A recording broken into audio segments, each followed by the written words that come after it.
Assalomu alaykum Talasasi kanaliga xush kelibsiz. Bugun biz siz bilan afsonaviy jamoa tuzishga harakat qilamiz. Qani ketdik.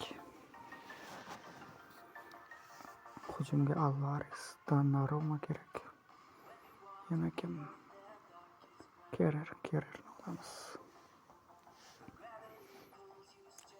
Akin olamizmi?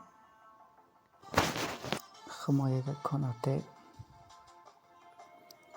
Teo Hernandez kerak bizga va Mkhitaryan bo'ladi bizga. Olise, Pedro Porro yaxshi o'ynaydi menimcha.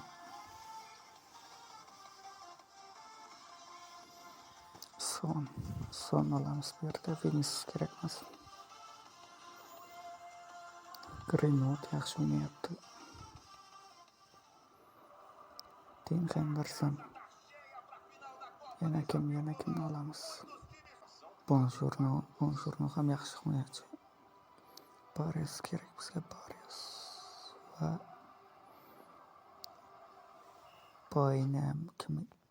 Boynani olamiz.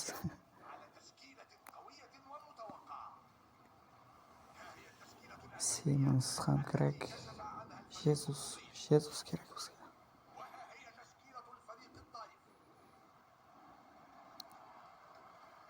Yana Felixni olamiz. Felix yaxshi hujumchi. Va shunday ajoyib tarkib hosil bo'lmoqda. Men shunday tarkib tuzdim. Siz bu tarkibga kimlarni qo'shgan bo'lardingiz? Fikrlaringizni kommentariyada yozishni unutmang. Menda hozircha shu. Ko'rishguncha.